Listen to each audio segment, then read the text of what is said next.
Notre pays pour d'autres cieux. Est-ce le signe d'un déclin réel ou supposé de la France? La question vaut débat. États généraux, le nouveau magazine de Paul Amar, lundi à 20h55.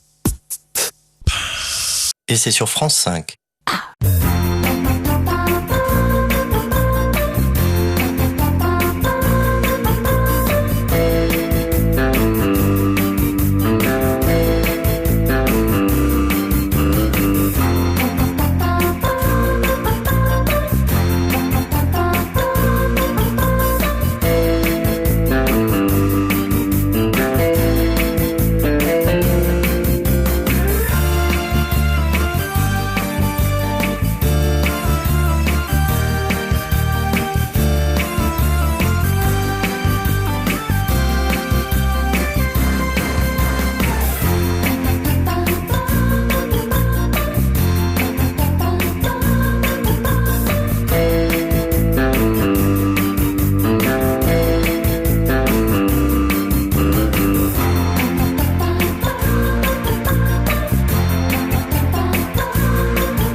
C'est parti.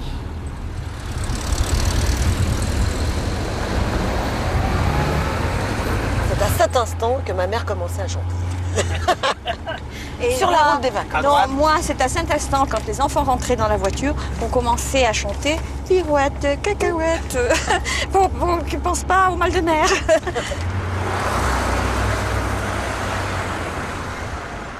Ah ouais, le levier de vitesse sur le haut, là, c'est trop bien ça.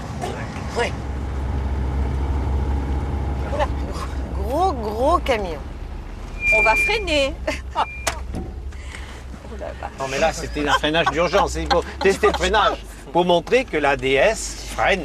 D'accord. Je ne le referai plus. Un grand moment d'émotion au niveau des intestins, je pense. Voilà. Alors Comment ça se passe ces vitesses là? là, alors, les vitesses c'est simple. Première, voilà. Au doigt. Il n'y a pas de débrayage, Et ça, en fait. ah non, le débrayage Il y a- automatique. exactement. Ça c'est fabuleux.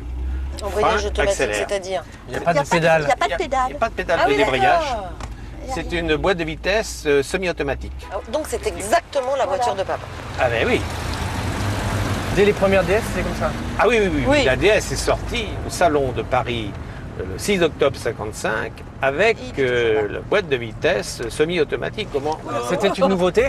Ah ben oui. C'était une voiture qui était très en avance sur son temps. Les journalistes ont écrit à l'époque, elle a 20 ans d'avance. Enfin, le clou du salon est sans contredit la DS19 Citroën qui a toutes les faveurs de la curiosité.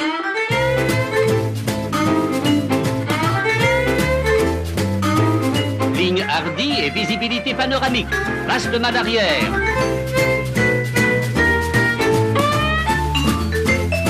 Plus de pédale d'embrayage. Volant souple à une seule branche, suspension inédite, un ensemble de solutions originales.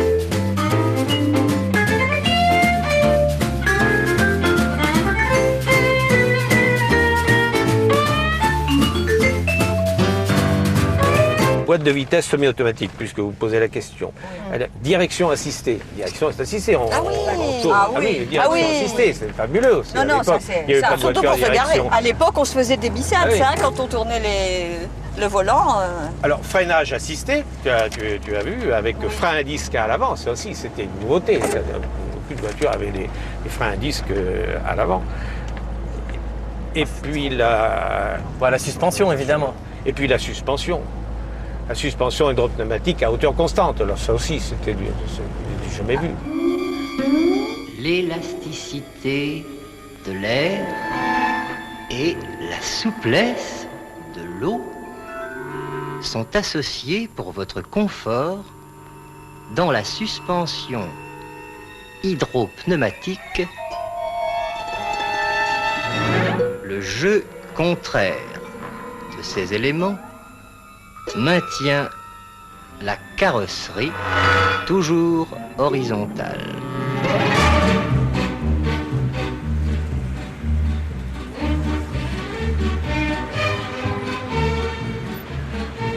Je m'appelle Jean-Paul Cardinal, j'ai 65 ans, je suis marié, j'ai une fille, j'ai fait toute ma carrière chez Citroën et je suis entré chez Citroën pour cette voiture parce que ça me semblait très intéressant. J'ai le bureau d'études et je rêvais de travailler au bureau d'études Citroën. En plus, il y avait le mystère Citroën, c'était vraiment très fermé, c'était le secret. Alors, bureau d'études, travailler au bureau d'études.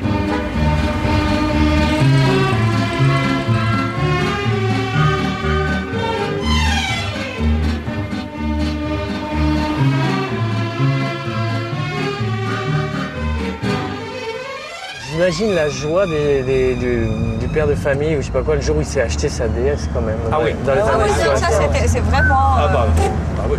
Là, ça devait être quand même un moment important de la vie quand même. Oui, oui. Bah, cet objet faisait partie de la famille.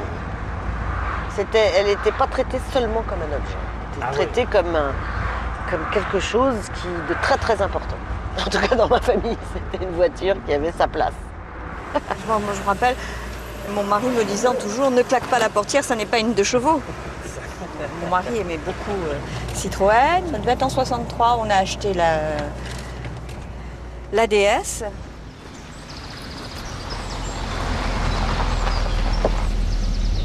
C'était une voiture où tout changeait, la façon de conduire. Il fallait quand même, je crois qu'il fallait quand même s'y habituer. Alors ce qui était très étonnant, du moins à l'époque, ou du moins pour moi, c'est qu'avant de démarrer, il fallait attendre qu'elle monte. Oui. C'est-à-dire, il y avait quand même un temps de latence, il ne faut pas être pressé ni nerveux, vous voyez. Il fallait attendre que ça monte. Alors déjà, ça mettait les enfants en condition. Tu avais combien d'enfants? J'ai 2 filles. 2 filles. Alors c'est surtout l'aîné évidemment qui a des souvenirs. Et lorsque je lui ai demandé quels sont tes premiers souvenirs de la DS, maman, on s'arrêtait tous les quarts d'heure. À ce point-là. Je sais que moi, mon mari a gardé un souvenir ému, je vous dis, vraiment, quand il en parle, ça a été ma meilleure voiture, mais je ne suis jamais montée à l'arrière. Ah. Je dois dire. Je ne l'ai jamais conduite, mais je ne suis jamais montée à l'arrière. Ah bah tu vois, la Nationale 7, c'est toujours tout droit. Toujours tout droit. Toujours tout droit. C'est encore loin la mer. Ça me fait vraiment un effet, moi qui travaille à Nostalgie, un coup de nostalgie, mais grave là. Ah ouais, hein. tout, même les poignées de porte, vraiment, ce clic-clac là. 40 ans en arrière là. Mais alors toi, t'as été élevé dans une DS? Oui, j'ai été élevée dans une DS, c'est-à-dire que effectivement mon père était un fan de DS. Et je me souviens qu'à chaque nouvelle acquisition de DS, on était presque obligé de descendre de l'appartement pour aller admirer la nouvelle acquisition de mon père. Alors cet après-midi, tu fais des courses avec Adèle. Et n'oublie pas, ce soir, on dîne avec John. Mais enfin, de toute façon, je reviendrai te voir.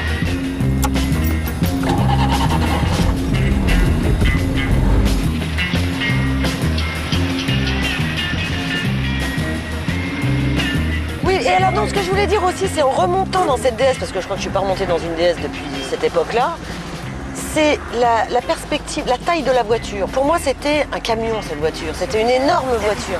Et là, me retrouvant derrière, à ma place, tu vois, finalement, c'est pas si... Il n'y a pas d'angle mort. Alors, c'est une grosse voiture, mais c'est pas si gros que je l'imaginais. C'est super. C'est pas si imposant. Enfin, en revanche, au niveau du confort, ça n'a pas changé. Hein. C'est toujours aussi mou.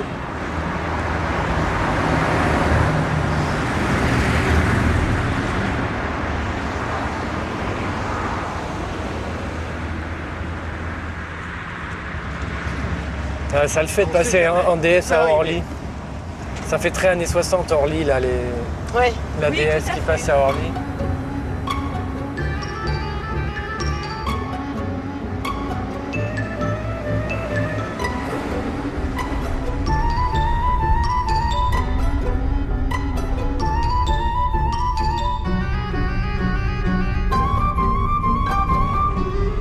Inauguré en 63, je crois, ou 61, je sais plus. Orly. Ouais, par De Gaulle. Il n'y avait pas de concurrent, la DS. Est-ce qu'il y avait une voiture? À l'époque, c'était la frégate Ah oui. de Renault. Oui, mais comme forme, vraiment, ça a été le... Révolutionnaire. Ah bon, C'était l'OVNI. la première fois qu'on a vu la DS, on ne peut pas imaginer à l'heure actuelle ce que ça a été comme choc. Ah, c'était un choc, oui, oui. Parce que le profil de la DS, c'est un profil aérodynamique et tout ça. Ce sont des lignes très... Ah oui, très pur. Très pur. Ça, c'est Flaminio Bertoni qui a dessiné la traction et puis la 2 chevaux et bien sûr la DS. C'est un génie. Nous vous la présentons suivant le procédé souvent utilisé pour montrer les sculptures. C'est ainsi qu'il faut la voir. Elle constitue une étape importante dans la révolution moderne des arts, dans la révolution qui nous amène vers un classicisme nouveau. Qu'est-ce en effet que le classicisme, sinon un retour aux solides géométriques simples? Le palais du Knit, Brasilia, la DS 19 sont parmi les grandes œuvres du classicisme moderne. Vous les acceptez parce qu'elles vous vainquent, parce qu'elles triomphent de votre attachement à une esthétique dépassée. En art, les véritables grandes œuvres ne sont pas pétries avec des regrets.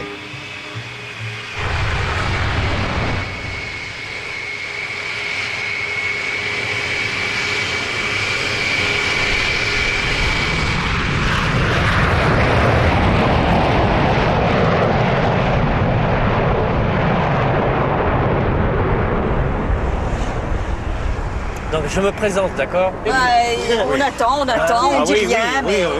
Qui On es-tu? pense D'où pas, viens-tu? ouais. Que fais-tu? Alors je m'appelle Michel, j'ai 48 ans, je suis né presque en même temps que la DS. Et je suis d'une famille où on n'avait pas de DS parce qu'on était une famille nombreuse, mais mes parents avaient beaucoup d'amis avec des DS, donc j'ai fait pas mal de voyages en DS. Assez impressionné par le standing de la personne qu'on avait une et par le type de comportement que ça induisait un peu. C'est-à-dire qu'on n'imaginait pas quelqu'un qui, avec le coude sur la portière, en train de dire t'as eu ton permis de conduire dans une pochette surprise. Enfin, il y avait une certaine classe. Oui, quand même.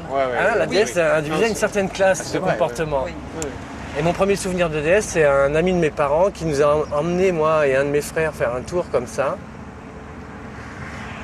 Et il était tellement content de sa DS que je me souviens, je devais avoir 7 ou 8 ans, il faisait du 180 sur une nationale. Et c'était ça son rêve, son plaisir, c'était que c'était une voiture qui pouvait aller très très vite. Il faut savoir que la DS a quand même gagné 2 fois le rallye de Monte-Carlo, beaucoup de rallyes africains, tout ça grâce à ses qualités routières. Oui, baraque et gauche moyen long, se referme, difficile.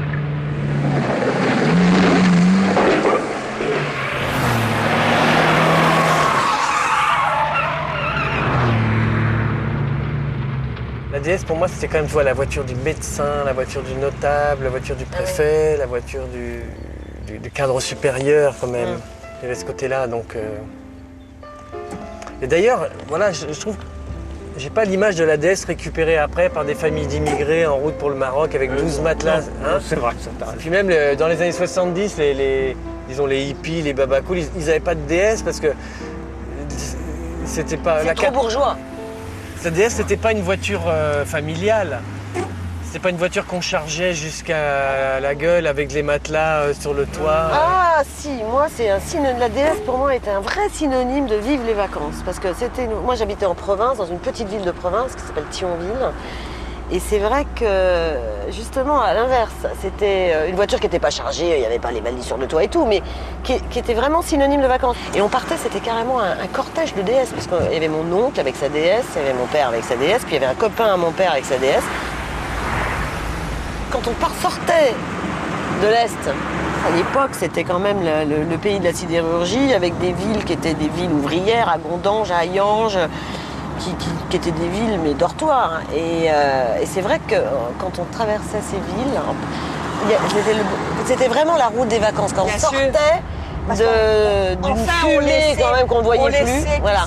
Et on laissait tout ça. Et que les routes commençaient à devenir... Enfin, ça commençait à sentir bon, quoi.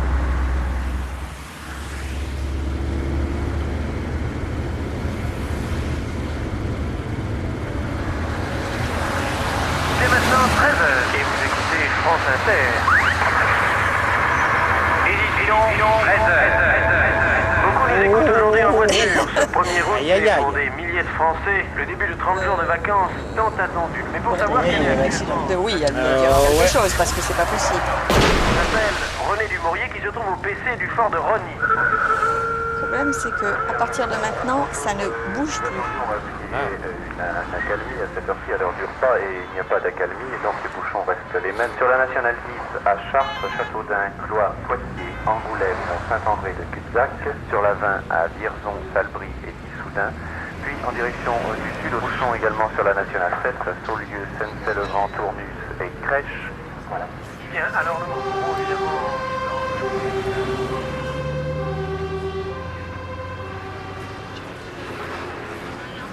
Il y avait des DS break. Ah oui, la DS break était très logeable à l'arrière.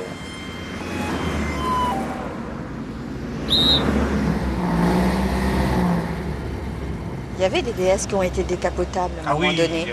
Et alors ça, moi, j'aimais pas parce que je trouvais que c'était gâcher un peu sa forme initiale. Un piège à filles. Un piège à filles, c'était plutôt la petite MG. Oh, la DS décapotable, ça devait marcher quand même. Quoique les voitures officielles étaient des voitures décapotables, des DS décapotables. Non. Jamais de la vie. On voit le général découvrable. Oui, effectivement, ils avaient aménagé un toit ouvrant. Oui, le général de Gaulle, le toit ouvrant. Le toit. De toute façon, il aurait fallu parce qu'il était tellement grand que... Le toit s'ouvrait jusqu'à l'arrière.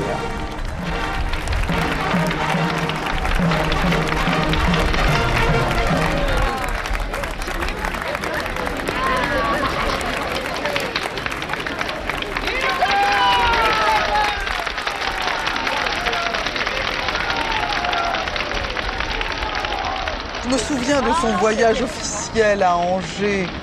C'était en 67. Il est venu à Angers en voyage officiel comme il faisait avec l'estrade sur la place principale. Les gens étaient en foule et là on a vu arriver le cortège des DS. La DS pour moi c'est la voiture de mes deux pères en politique, c'est-à-dire mon père biologique qui m'a tout appris en politique, et puis mon père spirituel, le général de Gaulle. Donc vraiment, la DS, elle a une charge émotionnelle pour moi tout à fait considérable. Dans ma famille, mon père s'est acheté une DS, c'était presque quelque chose de transgressif. Ce sont des voitures qui explosent de couleurs.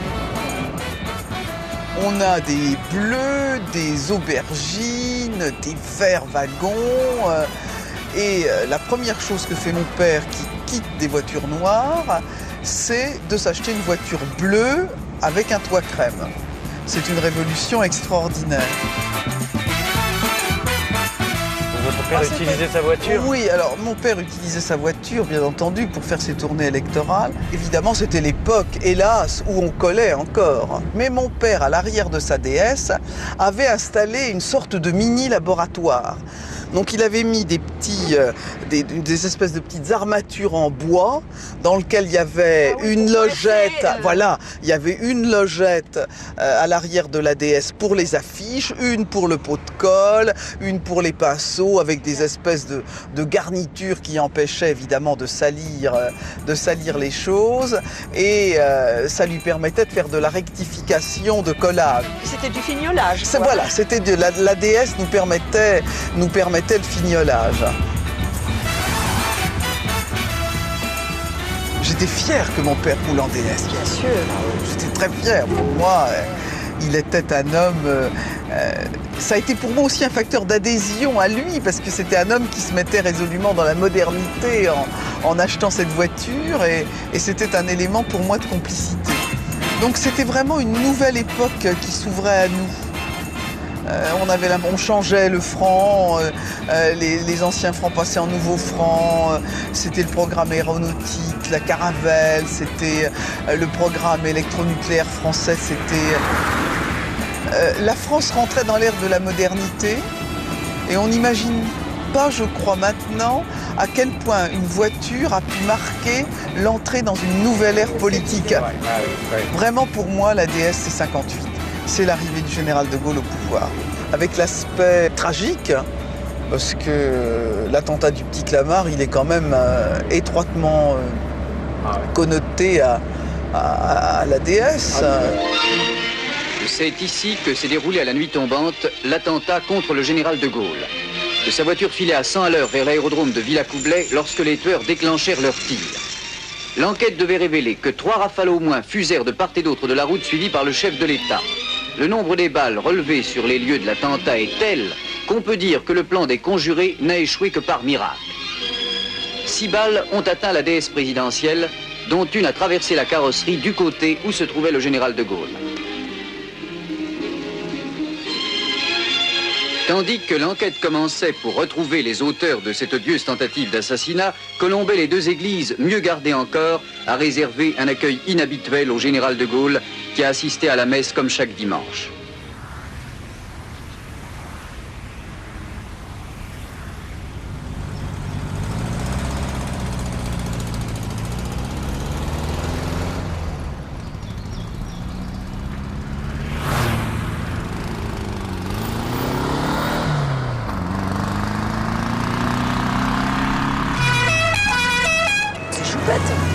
C'est Choupette.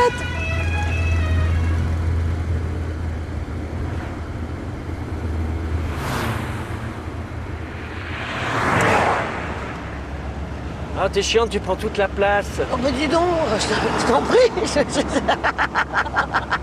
T'as pas le droit de franchir là. Oui, c'est ça. Non, attends, on va mettre ça entre nous, comme ça on se touchera pas. Moi, je m'engueulais avec mon frère, souvent dans ces longs voyages, parce que, étant malade en voiture, je ne l'aurais jamais assez dit, la seule position où j'étais bien, c'était la position allongée. Et que ça, c'était pas très drôle pour lui. Et c'est vrai qu'on avait l'habitude de se battre en voiture, donc ce qui énervait beaucoup mes parents.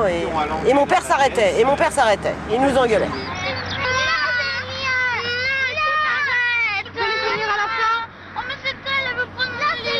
Ma mère qui nous prévenait, attention, votre père va se fâcher, arrêtez. Oui, mais c'est lui, nanana, ouais. C'est fini toutes les 2, oui. C'est pas bien de faire tenir ce chien tranquille, enfin.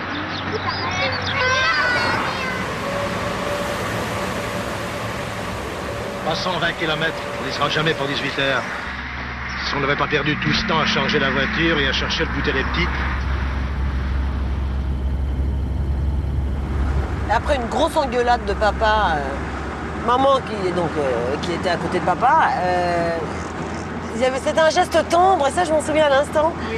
Elle lui mettait la main sur le cou et elle lui caressait la nuque pour le calmer. Pour le calmer. Parce que mon père était quand même...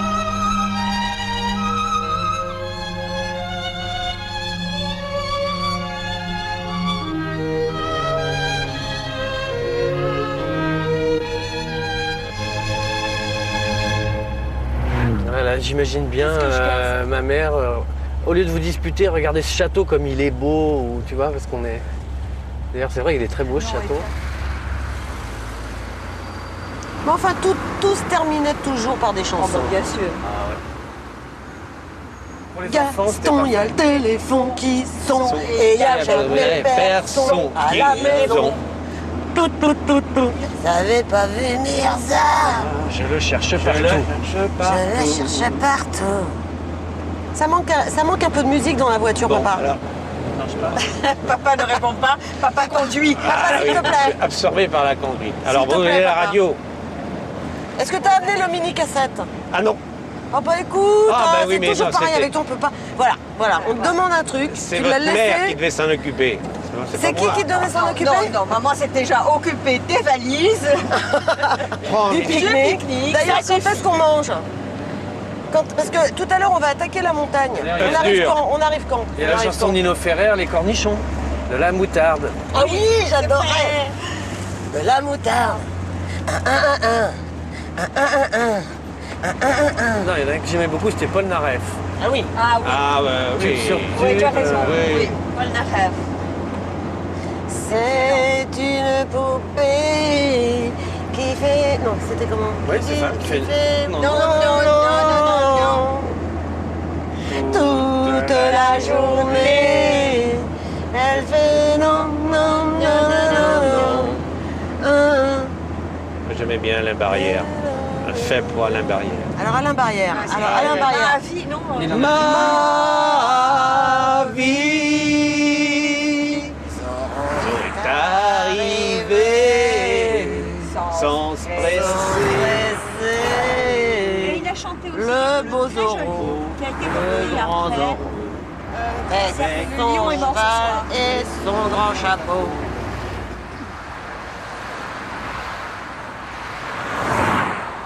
Pour s'occuper, on avait des jeux idiots. C'était par exemple... On comptait les voitures. Il y avait les voitures, il y avait aussi même... alors les bonnes sœurs, tu avais 5 points. Le premier qui voyait une bonne sœur, il avait 5 points. Le premier qui voyait un curé, il avait 10 points. C'est vrai. Le premier qui voyait, je sais pas, un pompier, on se faisait des trucs comme ça. Il y avait aussi les jeux, les télécrans. Ah oui, avec le bruit du sable. Il y avait aussi ces petits jeux, tu sais, qui existent encore maintenant. Je ne sais pas comment ça s'appelle. C'est dans un carré, tu as des petites... Le pouce-pouce. Oh, bravo. Hein? Et Génial. ça, alors ça j'en nous a avais occupés. toujours pour les enfants, c'était formidable. Fallait réussir à les mettre dans Il l'ordre. fallait réussir à les mettre dans l'ordre, exactement. Finalement, tout a été inventé dans les années 60. Enfin, ce genre de truc, oui. Les gadgets, d'ailleurs, la grande mode des gadgets. Du tac-tac, les deux boules, là. Tac-tac-tac-tac. Le tac au tac.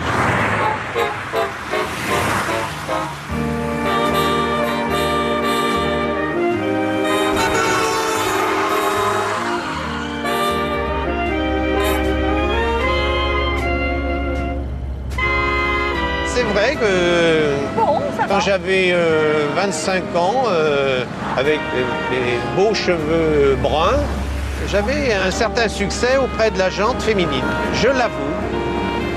Et le fait d'avoir une déesse, ça classait. C'était le petit plus. C'était le petit plus.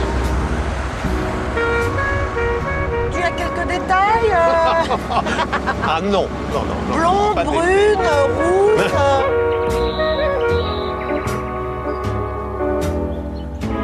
Il y avait un système pour abaisser le dossier du siège et on tirait la manette et le dossier s'abaissait complètement à plat. Ça forme un lit quoi, qui est très confortable et très pratique pour faire la sieste. Alors disons une sieste polissonne. Voilà. Et j'étais en présence D'une invitée. d'une jeune fille, d'une belle jeune fille qui était assise à ma droite. Et j'ai voulu lui faire une surprise en abaissant un peu trop rapidement le dossier du siège. Et lorsqu'elle s'est renversée, eh bien, je lui ai ouvert les lèvres avec ma dent. Là, tu vois, c'est du vice.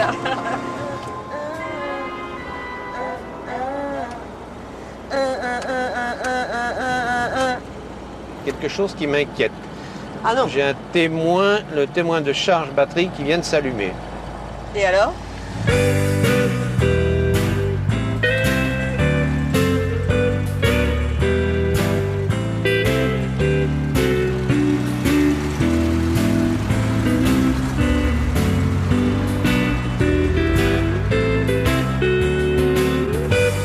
De l'alternateur.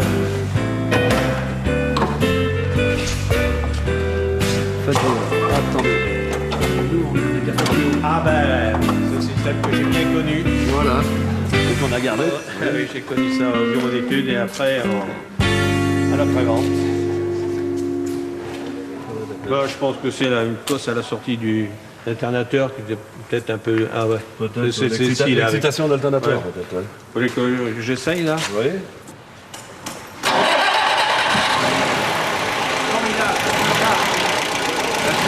Ouais, par derrière. Non, parce qu'elle tourne pas. Ah, c'est bon. C'est ce que les DS avaient. Ça montait jamais trop haut. Voilà. On prend ça plus tard. Oh, bien. Mon père avait la même. Ça fait... C'est quand même propre dessous. Non, mais... Très très propre. Elle est propre, oui. Ouais. Très fiable. Donc, on a eu des clients qui ont fait 400 000 km, oui. Notamment Montpellier. Autrement, ce qu'elle avait de plus, comment dire, en problème de fuite, c'était les directions, c'est tout. Oui. Ouais, voilà. Autrement, ce qui était le reste sur une DS, ça n'avait pas... La pompe à vélo, oui, qui fuyait. Ouais. Des prises d'air, à ce niveau-là, ici. Là. Les durées de fenêtre, ça pompait de l'air. Ça aspirait de l'air. Autrement, non, il n'y a pas eu... Les choix raccords à resserrer, voilà, tout à fait. Le problème de l'injection, ce qu'elles avaient, c'est quand elles ne roulaient pas depuis longtemps, elles arrivaient à prendre feu.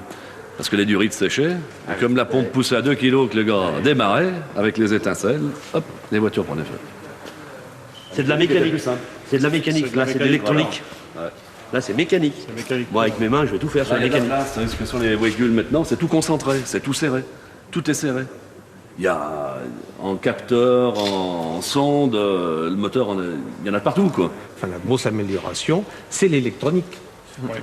C'est l'électronique qui, le mariage de l'électronique et de l'hydraulique a apporté un progrès considérable. C'est voilà la grosse différence. Ouais, parfois on dit non, c'est ça. Mais bon, l'axe du moteur, là, c'est très accessible. Ah bah oui. Alors sur le plan mécanique, bien sûr, voilà. Il y a une grande différence. Mais sur là, on peut bricoler ça, mais ça, moi, je peux pas bricoler ça. Hein. Je ne mettrai jamais les mains là-dedans. Ça, c'est un objet d'air. Vous avez ça à vous, personnel, et qu'à demander à Serge, il va pas s'en séparer comme ça. Hein. Je pense pas. On me demande souvent pour faire des mariages avec. J'en ai fait. C'est vrai, c'est quand même joli. Il y a une fois, on décorait ma voiture dans le coteau, il y avait une Jaguar à côté, mais tout le monde regardait la DS. Oui. C'est marrant, mais... Oui, non, mais... Ah ouais, mais il faut être amoureux, c'est tout. C'est la mécanique, hein. Ouais. Il faut aimer son métier.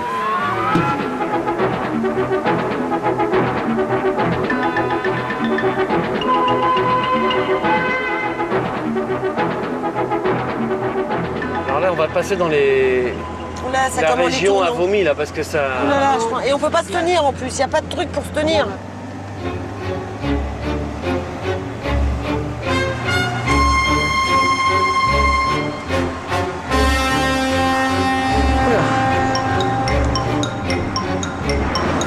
Eh ben, c'est la route des motards, hein.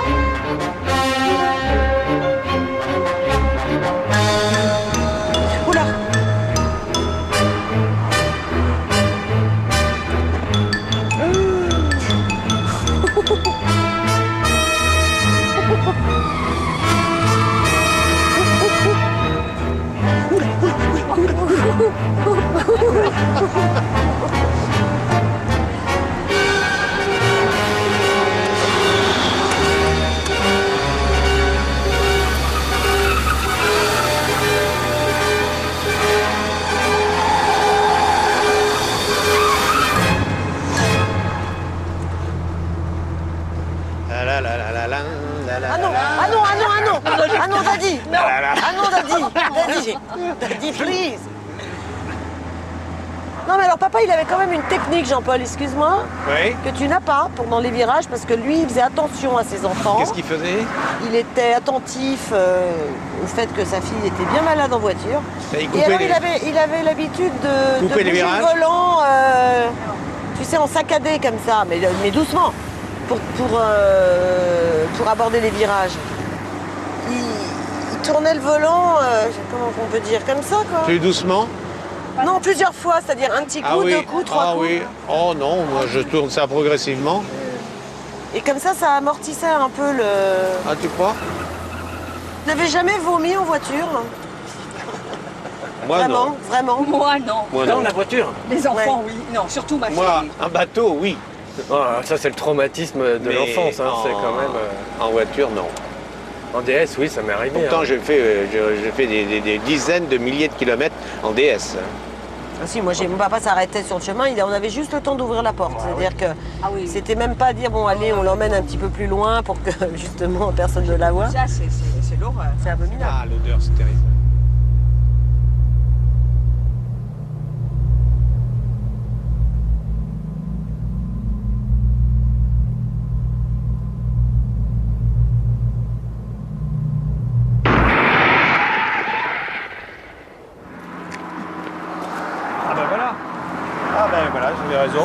bien aussi, eh ben, il faut changer la roue. C'est un peu ça. Voilà. Bon.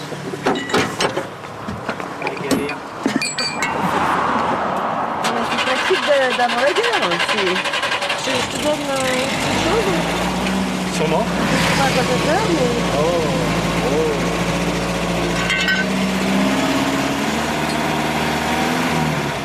C'est la voiture de James Bond en fait. Voilà, tu la soulèves, voilà, tu la soulèves légèrement, tu la prends et tu la retires, tu la soulèves. Voilà, et tu la... Voilà. Génial. Non, voilà. Alors maintenant, on desserre. Voilà. Alors pour t'éviter de trop forcer, tu vois, là-dedans, voilà. Et voilà, et puis un coup de pied. Voilà. Et puis là, tu vois, tu es dans la... Là. Là. Ah, tu vois, là, voilà. Ça. Mets ça comme ça, ouais. Là, tu baisses. Il n'est pas dedans. Il faut bien le mettre dedans. Voilà. Bon, maintenant, je vais mettre en position basse.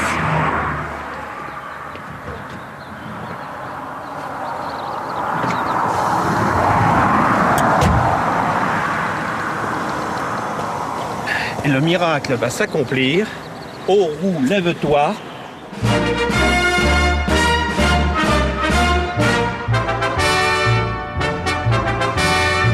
Et la roue se lève.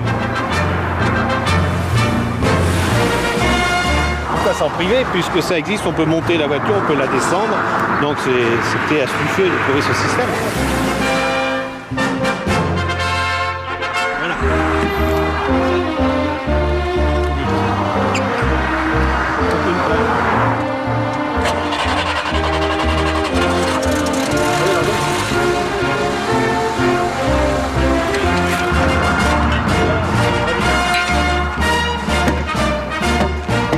Voilà.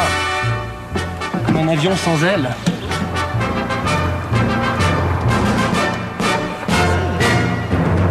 Un jeu d'enfant. Je vous rends donc ceci. Bon alors vas-y, explique-moi maintenant pourquoi ça monte et ça descend. Je fais arriver de l'huile par là. Voilà. Si je... C'est de l'huile sous pression qui arrive. Si je fais arriver de l'huile, si j'augmente le volume, qu'est-ce qui va se passer? Ça va monter. Et si j'enlève l'huile entre le piston et la membrane, là, qu'est-ce qui va se passer? L'huile sous pression libérée par le clapet pénètre dans la sphère et repousse le piston. La voiture revient donc doucement à son niveau. Quel que soit le point chargé, le même phénomène se produit. Le cœur mécanique permet donc à la voiture de retrouver sa ligne de flottaison à hauteur constante au-dessus du sol. Ça, c'est quoi? C'est le fameux ingénieur Lefebvre qui a trouvé ça? Ça, c'est Magès. Magès. Qui était le responsable ingénieur hydraulique qui a fait... C'est le père de l'hydraulique chez Citroën.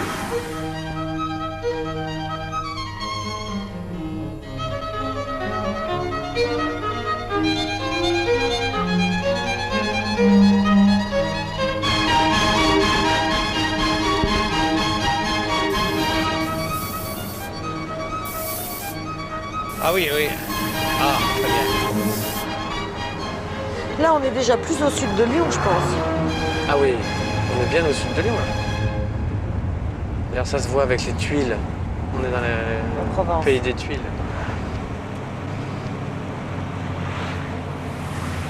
Mais ceci dit, quand il n'y avait pas l'autoroute, descendre dans le Midi de Paris... C'était une expédition. C'était long. National 7 qui traverse la plus belle partie de la France, qui fait de Paris un petit faubourg de Valence et la banlieue de Saint-Paul-de-Vence. Comme c'est joli. Oh, mignon ça. Là, c'est Charles Trenet. Mais oui, bien sûr. National 7. National 7, il faut la prendre, qu'on aille à Rome à 7, que l'on soit 2, 3, 4, 5, 6 ou 7, c'est une route qui fait recette. C'est une route qui fait recette. Et après, il dit National 7 qui traverse la plus belle partie de la France, qui fait de Paris un petit faubourg de Valence et la banlieue de Saint-Paul-de-Vence. Valence et la banlieue de Saint-Paul-de-Vence. Après, il dit le ciel d'été remplit nos cœurs de sa... Attends. remplit nos cœurs de sa lucidité. Sa lucidité, je sais pas pourquoi. Chasse les erreurs et les acidités qui font le malheur des grandes cités. Tout excité, on chante en fête. Les oliviers sont bleus, ma petite Lisette. L'amour joyeux est là qui fait risette. On est heureux, National 7.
Ça a eu du succès?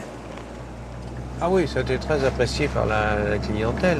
D'ailleurs, le général de Gaulle avait beaucoup apprécié ce système de phare tournant. Il avait fait cette réflexion. Mais comment se fait-il qu'on n'y ait pas pensé avant?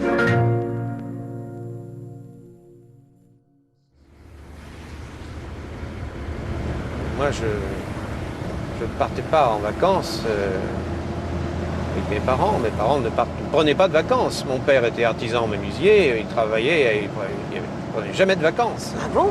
Ah non, non, non. Ah bah non.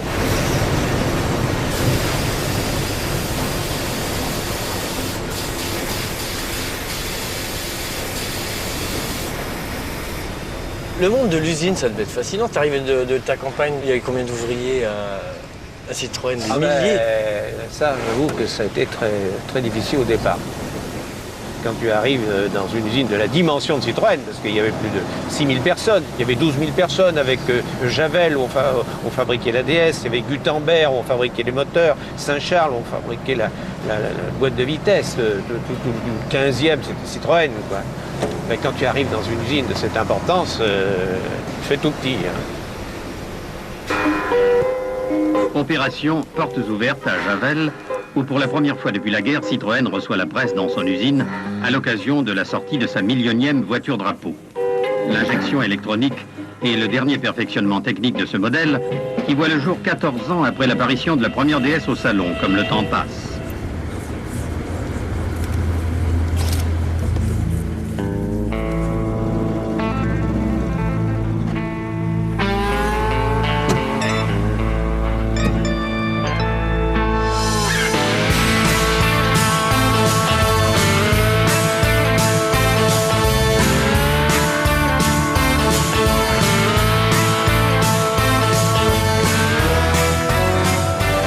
C'est quand même formidable l'autoroute. Beaucoup plus sûr, autoroute. Ah ben bien sûr. Et ça correspond, enfin l'explosion des autoroutes en France, ça correspond à peu près à l'arrêt de fabrication de la DS 75. Oui, mais pourtant, tout à l'heure, tu regrettais le temps où tu pouvais débrider tes moteurs de mobilette, on n'avait pas de ceinture de sécurité, on n'avait pas de casque sur les motos. Entre 60 et 70, j'ai eu 3 DS. Et ces voitures ont jalonné une période fabuleuse de ma vie. C'était l'explosion industrielle, c'était le plein emploi, c'était la liberté, il n'y avait pas de port de ceinture obligatoire, il y avait pas de la musique, l'avènement du rock, du yéyé. La télévision n'était pas omniprésente. Tout le monde n'avait pas la télé. Et ça, c'était une période pour moi fabuleuse. C'est la période de la déesse. Oui, c'est la période de la déesse. C'est vrai que ce sont des années un peu d'insouciance. Après, il y a une espèce de retour de bâton. Moi, je pense qu'aujourd'hui, on ne sait pas si ça va durer, tu vois ce que je veux dire. Enfin, on sait que ça ne peut ne pas durer. Ouais. Alors que dans les années 60, on croyait que c'était pour toujours. Aujourd'hui, on est beaucoup plus cynique, on est beaucoup plus méfiant, on est beaucoup plus triste, on est désabusé. Il y a une plus grande lucidité, très plus tôt. Et une certaine forme d'intelligence aussi, puisque l'optimisme avait un côté naïf aussi. C'est une période morte, bon, c'est comme ça. Mais moi, je suis très heureux de l'avoir vécu.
Ça me rend dingue là.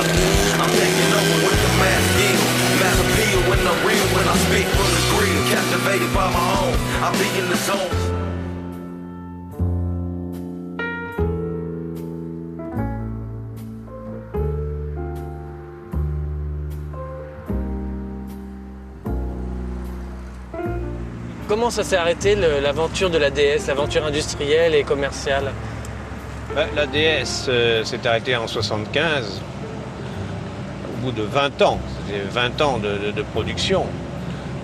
J'estime que c'est une belle carrière pour une voiture. Et elle se vendait autant non, les ventes avaient baissé quand même. chuté, d'autant plus que la CX, sa remplaçante, était déjà commercialisée. Ah bon, oui, alors... Parce que la CX a été présentée quand même en août 1974. Donc l'arrêt de la DS était prévu, donc les ventes ont chuté considérablement.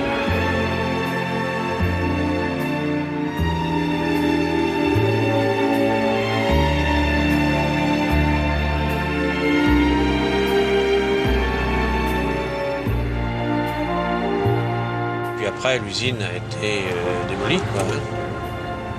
C'est dommage d'ailleurs qu'André Citroën n'ait pas conservé quelque chose sur le lieu même de la fabrication d'ADS.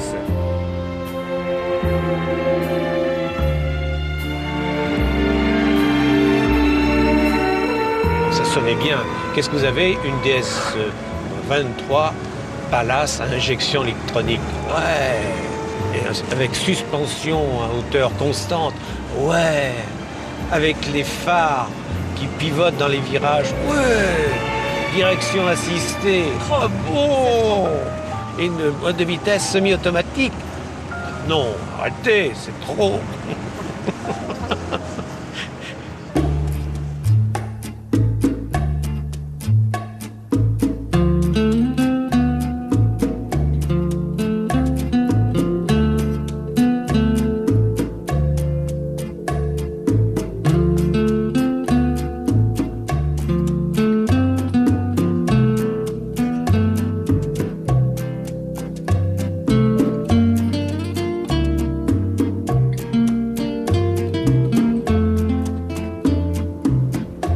Et alors, qu'est-ce que tu faisais en 1975, Marie-Vonne? Je élevais mes enfants. En 75, j'arrivais de province à Paris. J'étais un pur enfant des années 70. J'avais les cheveux longs et j'avais ma guitare. Eh ben moi, j'étais éprise de liberté. Et je disais non à tout. Il faut que tu rentres dans la vie active. Ben non. J'avais envie de plein de choses et j'avais surtout envie de voyager. Et je me souviens toujours de ma mère me disant, quand je suis partie, je suis évidemment pas spécialement joyeuse de devoir partir, parce que je ne sais pas si tu reviendras, mais en revanche, je ne veux pas que tu aies un regret dans ta vie, d'avoir raté ta vie à cause de nous. À 17 ans, je suis parti de chez mes parents, parce que je redoublais ma seconde, je redoublais ma première, il était temps que j'arrête. Et mon père me court après dans la rue, on s'engueule, et il me donne 500 francs, et il me dit bonne chance. Et je suis parti le cœur léger, le cœur content.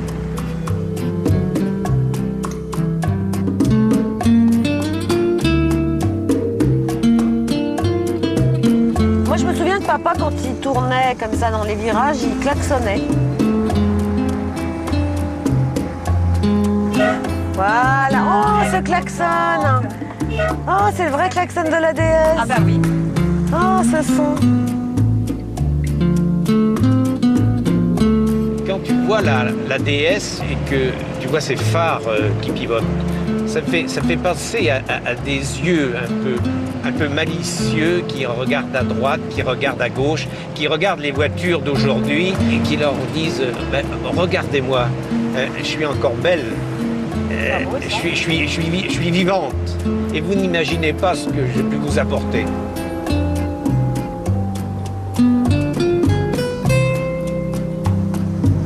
Ah, vas-y, encore un petit coup, j'aime bien. Oui.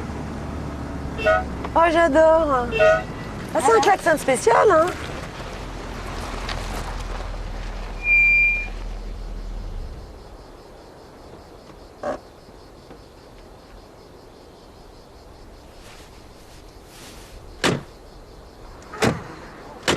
Enfin la mer.